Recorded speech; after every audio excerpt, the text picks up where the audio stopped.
Hi friends, ನಾನು ನಿಮ್ಮ tech with Bharat. ಇವತ್ತಿನ ಬೆಂಕಿ 25ನೇ ಟೆಕ್ ನ್ಯೂಸ್ಗೆ ಎಲ್ಲರಿಗೂ ಸ್ವಾಗತ ಮತ್ತು ಸುಸ್ವಾಗತ.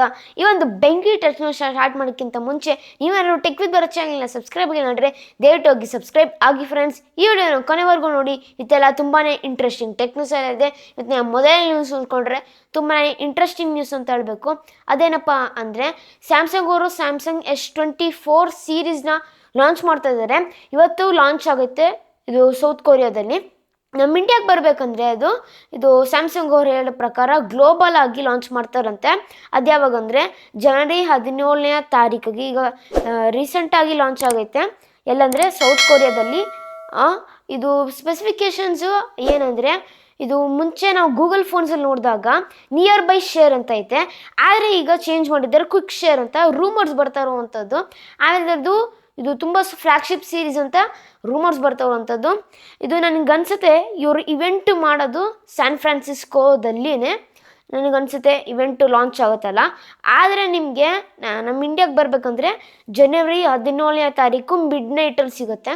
ಬೆಳಗ್ಗೆಲ್ಲ ಮಿಡ್ ನೈಟಲ್ಲಿ ನಿಮಗೆ ಸಿಗುತ್ತೆ ಈ ಒಂದು ಫ್ಲ್ಯಾಗ್ಶಿಪ್ ಮೊಬೈಲು. ನೋಡೋಣ ಹೇಗೈತೆ ಸ್ಪೆಸಿಫಿಕೇಷನ್ಸ್ ಅಂತ. ಇನ್ನು ಮುಂದಿನ ಟೆಕ್ ನ್ಯೂಸ್ ಬಂದ್ಬಿಟ್ಟು ತುಂಬಾ ಇಂಟ್ರೆಸ್ಟಿಂಗ್ ನ್ಯೂಸ್ ಅಂತಲೂ ಹೇಳಬೇಕು. ಅದೇನಪ್ಪ ಅಂದರೆ ಆ್ಯಪಲ್ ಅವರು ವಿಷನ್ ಪ್ರೋನ ಇದು ಲಾಂಚ್ ಮಾಡ್ತಾರಂತೆ 2024ನಲ್ಲಿ. ಅದೆಲ್ಲಂದರೆ ಇದು US ಕ್ಯಾಲಿಫೋರ್ನಿಯಾದಲ್ಲಿ ಲಾಂಚ್ ಮಾಡ್ತಾರಂತೆ.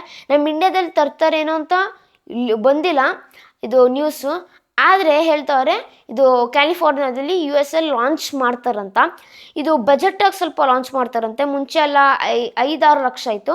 ಆದರೆ ಈಗ 3 ಲಕ್ಷದಿಂದ ಸ್ಟಾರ್ಟ್ ಆಗುತ್ತಂತೆ. ಅದೂ ಸ್ವಲ್ಪ ಕಾಸ್ಟ್ ಆಯ್ತು ಅಂತ ಹೇಳಬೇಕು. ಆಮೇಲೆ ಇದು ರೂಮರ್ಸ್ ಬರ್ತಾ ಇರುವಂಥದ್ದು ನಮ್ಮ ಇಂಡಿಯಾದಲ್ಲಿ ಬೇಗ ಲಾಂಚ್ ಆಗೋದಂತ ರೂಮರ್ಸ್ ಬರ್ತಾ ಇರುವಂಥದ್ದು. ನೋಡೋಣ ಯಾವಾಗ ನಮ್ಮ ಇಂಡಿಯಾಗೆ ತರ್ತಾರಾ ಇಲ್ವಾ ಅಂತ ನೋಡಬೇಕು. ಇನ್ನು ಮುಂದಿನ ಟೆಕ್ ನ್ಯೂಸ್ ಬಂದ್ಬಿಟ್ಟು ತುಂಬಾ ಇಂಟ್ರೆಸ್ಟಿಂಗ್ ನ್ಯೂಸ್ ಅಂತ ಹೇಳಬೇಕು. ಅದೇನಪ್ಪ ಅಂದರೆ OnePlus ಅವರು ಮುಂಚೆ OnePlus 12ನ ಲಾಂಚ್ ಮಾಡಿದರು.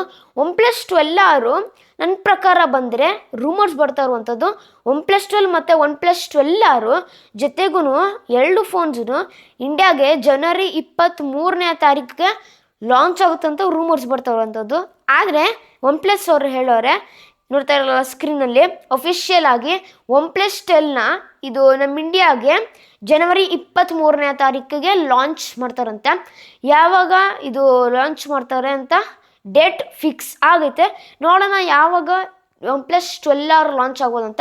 OnePlus 12 8 Gen 2 ಪ್ರೊಸೆಸರು, ಆದರೆ OnePlus 12 8 Gen 3 ಪ್ರೊಸೆಸರ್ ಅಂತ ಬರ್ತಾ ಇರುವಂಥದ್ದು ಲೀಕ್ಸು. ನೋಡೋಣ ಹೇಗಿರುತ್ತೆ ಎರಡು ಮೊಬೈಲು ಸ್ಪೆಸಿಫಿಕೇಷನ್ಸ್ ಅಂತ.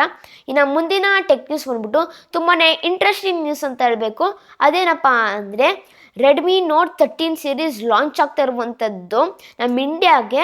ಅದು ಜನವರಿ 4ನೇ ತಾರೀಕಿಗೆ ಲಾಂಚ್ ಆಗ್ತಾ ಇರುವಂಥದ್ದು. ಜನವರಿಲಿ ತುಂಬಾ ಸ್ಪೆಷಲ್ ಮೊಬೈಲ್ಸ್ ಲಾಂಚ್ ಆಗ್ತೈತೆ. ಅದ್ರ ಬಗ್ಗೆನೂ ವಿಡಿಯೋ ಮಾಡ್ತೀನಿ. ಬೆಸ್ಟ್ ಅಪ್ಕಮಿಂಗ್ ಸ್ಮಾರ್ಟ್ಫೋನ್ಸ್ ಅಂತ ಅದ್ರ ಬಗ್ಗೆನೂ ವಿಡಿಯೋ ಮಾಡ್ತೀನಿ ನೋಡಿ. ಈಗ ಮತ್ತೆ ಬರೋಣ ಟೆಕ್ ನ್ಯೂಸ್ಗೆ. ಇದು OnePlus ಇದು ರೆಡ್ಮಿ ಹೇಳ್ದಲ್ಲ, ರೆಡ್ಮಿ ನೋಟ್ 13 ಸೀರೀಸು. ಇದು ರೆಡ್ಮಿ ನೋಟ್ 13 ಸೀರೀಸು ಇದು ಫ್ಲ್ಯಾಗ್ಶಿಪ್ ಮಾಡೆಲ್ ಐತಲ್ಲ ರೆಡ್ಮಿ ನೋಟ್ 13 Pro ಪ್ಲಸ್ಸು. ಅದು ಪ್ರೊಸೆಸರ್ ಬಂದ್ಬಿಟ್ಟು ಸ್ನ್ಯಾಪ್ಡ್ರ್ಯಾಗನ್ ಎಲ್ಲ ಚೇಂಜ್ ಮಾಡಿದಾರಂತೆ. ಮೀಡಿಯಾಟೆಕ್ ಡೈಮೆನ್ಸಿಟಿ 7200 ಅಲ್ಟ್ರಾ ಪ್ರೊಸೆಸರ್ ಅಂತೆ. ಆದರೆ ನೀವು ಪ್ರೋ ವರ್ಷನ್ ನೋಡ್ಕೊಂಡಾಗ ಇದು ಸ್ನ್ಯಾಪ್ಡ್ರ್ಯಾಗನ್ 7S Gen 2 ಪ್ರಾಸೆಸರು. ಎಲ್ಲರೂ ಒಳ್ಳೆಯ ಪ್ರಾಸೆಸರ್ ಅಂತ ಹೇಳಲೇಬೇಕು. ಆಮೇಲೆ ಎಕ್ಸ್ಪೆಕ್ಟೆಡ್ ನನಗನ್ಸುತ್ತೆ ಇದು ರೆಡ್ಮಿ ನೋಟ್ 13,000 ಲಾಂಚ್ ಆಗ್ಬೋದು. ಆಮೇಲೆ ಪ್ರೋ ಐತಲ್ಲ, ಪ್ರೋ ಮಾಡಲು ಅದು 25 ಮಿಡ್ ರೇಂಜಲ್ಲಿ ಲಾಂಚ್ ಆಗ್ಬೋದು. ಆಮೇಲೆ ಅದು ಪ್ರೋ ಪ್ಲಸ್ ಐತಲ್ಲ, ಅದು 30,000 ಲಾಂಚ್ ಆಗ್ಬೋದು ಅಂತ ಎಕ್ಸ್ಪೆಕ್ಟೇಷನ್ಸು ನನಗೈತೆ. ನಿಮಗೇನು ಅನಿಸುತ್ತೆ ದಯವಿಟ್ಟು ಕಮೆಂಟ್ ಬಾಕ್ಸ್ನಲ್ಲಿ ತಿಳಿಸಿ. ನಾ ಮುಂದಿನ ಟೆಕ್ ನ್ಯೂಸ್ ಬಂದ್ಬಿಟ್ಟು ತುಂಬಾ ಇಂಟ್ರೆಸ್ಟಿಂಗ್ ನ್ಯೂಸ್ ಅಂತಲೂ ಹೇಳಬೇಕು. ಅದೇನಪ್ಪ ಅಂದರೆ ಮುಂಚೆ ಇದು ಬಂತಲ್ಲ ರೀಸೆಂಟಾಗಿ ಡೀಪ್ ಫೇಕ್ ವಿಡಿಯೋ, ಅದು ರಶ್ಮಿಕಾ ಮಂದನ ಅವ್ರದ್ದು ಡೀಪ್ ಫೇಕ್ ಆಯ್ತಲ್ಲ. ಅದು ಪೊಲೀಸು ಈ ಒಂದು ಇನ್ವೆಸ್ಟಿಗೇಷನ್ ತುಂಬ ಸೀರಿಯಸ್ ತೊಗೊಂಡು ಯಾರು ಅಪ್ಲೋಡ್ ಮಾಡ್ರು ಅಂತ ಕಂಡಿಡಿದ್ರು. ಆದರೆ ಅವ್ರು ಹೇಳ್ತವ್ರೆ ನಾನು ಕ್ರಿಯೇಟ್ ಮಾಡಿಲ್ಲ ಅಂತ. ಕ್ರಿಯೇಟ್ ಮಾಡಿದ್ದು ಯಾರು ಅಂತ ಇನ್ನೂ ಗೊತ್ತಾಗ್ತಾ ಇಲ್ಲ. ಅವ್ರು ಸಿಕ್ತರೆ ಅವ್ರು ಹೇಳ್ತವ್ರೆ, ಮುಂಚೆ ಹೇಳಿದ್ರಲ್ಲ ನಮ್ಮ ಮೈಷ್ಟಿ ಅವರು, ನೋಡ್ತಾ ಇರಲ್ಲ ಸ್ಕ್ರೀನಲ್ಲಿ, 1 ಲಕ್ಷ ದಂಡ, 3 ವರ್ಷ ಜೈಲು. ಏನಾದರೂ ಈ ಥರ ಡೀಪ್ ಫೇಕ್ ಬಗ್ಗೆಲ್ಲ ವಿಡಿಯೋಸ್ ಕ್ರಿಯೇಟ್ ಮಾಡಿ ಅಪ್ಲೋಡ್ ಮಾಡ್ತಾಯಿದ್ರೆ ತುಂಬ ಇದು ಕ್ರಿಯೇಟ್ ಆಗ್ತಾ ಇರೋದು ಇನ್ಸ್ಟಾಗ್ರಾಮಿಂದ, ಆಮೇಲೆ ಬೇರೆ ಬೇರೆ ಪ್ಲ್ಯಾಟ್ಫಾರ್ಮ್ಸಿಂದ ಆಗ್ತೈತೆ. ಅದಕ್ಕೇ ಸ್ವಲ್ಪ ಹುಷಾರಾಗಿ ಇರಿ ಫ್ರೆಂಡ್ಸ್. ಆಮೇಲೆ ಇನ್ನು ಮುಂದಿನ ಟೆಕ್ ನ್ಯೂಸ್ ಬಂದ್ಬಿಟ್ಟು ತುಂಬಾ ಇಂಟ್ರೆಸ್ಟಿಂಗ್ ನ್ಯೂಸ್ ಅಂತಲೂ ಹೇಳಬೇಕು. ಅದೇನಪ್ಪ ಅಂದರೆ ಇದು TR ಅವರು ಒಂದು ಇನ್ಫಾರ್ಮೇಷನ್ ಕಲೆಕ್ಟ್ ಮಾಡಿದ್ದಾರೆ. ಡಾಟಾಬೇಸ್ ಅವರು TR ಡಾಟಾಬೇಸು ಇವ್ರು ಏನಪ್ಪ ಇನ್ಫಾರ್ಮೇಷನ್ ಕಲೆಕ್ಟ್ ಮಾಡಿರೋದು ಅಂದರೆ ತುಂಬ ಯಾವುದು ಡಿಲೀಟ್ ಆಗಿರೋದು ಅಕೌಂಟ್ಸು ಮತ್ತು ಆ್ಯಪ್ಸು ನೋಡ್ತಾ ಇರೋಲ್ಲ ಸ್ಕ್ರೀನಲ್ಲಿ 2023 ಇನ್ಸ್ಟಾಗ್ರಾಮೇ ಮೋಸ್ಟು ಎಲ್ಲ ಸರ್ಚ್ ಮಾಡ್ತಾರೆ how to delete my account ಅಂತ. ಇನ್ಸ್ಟಾಗ್ರಾಮೇ ಮೋಸ್ಟು 10,20,000 ಡಿಲೀಟ್ ಮಾಡೋರೆ ಹೈ ಅಂತಲೂ ಹೇಳಬೇಕು.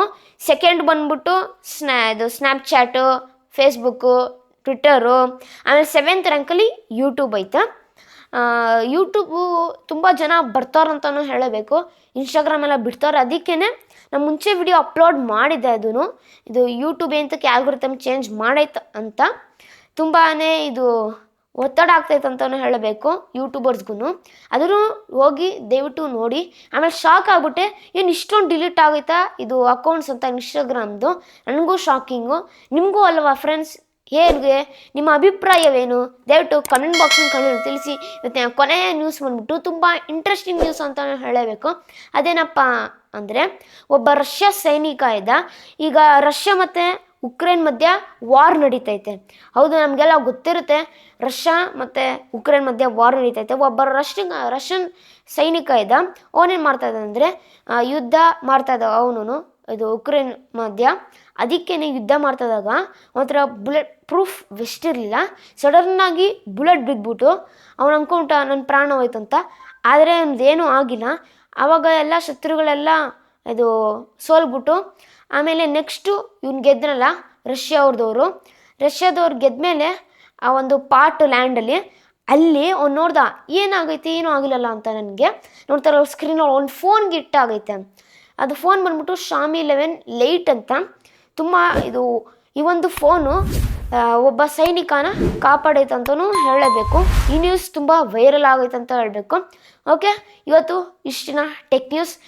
ಐ ಹೋಪ್ ನಿಮಗೆ ಹೊಸ ಮಾಹಿತಿ ಸಿಕ್ತು, ಆಮೇಲೆ ಇಂಟ್ರೆಸ್ಟಿಂಗ್ ಮಾಹಿತಿ ಸಿಕ್ತು ಈ ಒಂದು ಟೆಕ್ ನ್ಯೂಸಲ್ಲಿ. ಯಾರೇನ ಟೆಕ್ ವಿತ್ ಭರತ್ ಚಾನಲ್ನ ಸಬ್ಸ್ಕ್ರೈಬ್ ಆಗಿಲ್ಲ ದಯವಿಟ್ಟು ಸಬ್ಸ್ಕ್ರೈಬ್ ಆಗಿ. ನೀವು ಒಂದು ಸಬ್ಸ್ಕ್ರೈಬ್ ಮಾಡ್ರೆ, ಒಂದು ಲೈಕ್ ಮಾಡ್ರೆ, ಒಂದು ಶೇರ್ ಮಾಡ್ರೆ, ಒಂದು ಕಮೆಂಟ್ ಮಾಡ್ರೆ ನನಗೆ ತುಂಬ ಪ್ರೋತ್ಸಾಹ ನೀಡ್ತೀರಾ ಫ್ರೆಂಡ್ಸ್. ದಯವಿಟ್ಟು ಕನ್ನಡ ಬೆಳೆಸಿ, ಕನ್ನಡ ಉಳಿಸಿ. ಇಲ್ಲಿಗೆ ವಿಡಿಯೋ ಮುಗಿಸ್ತಿದ್ದೀನಿ. ಜೈ ಕರ್ನಾಟಕ, ವಂದೇ ಮಾತರಂ. ಶುಭ ದಿನ ಫ್ರೆಂಡ್ಸ್. ಮುಂದಿನ ವಿಡಿಯೋದಲ್ಲಿ ಸಿಗೋಣ ಫ್ರೆಂಡ್ಸ್.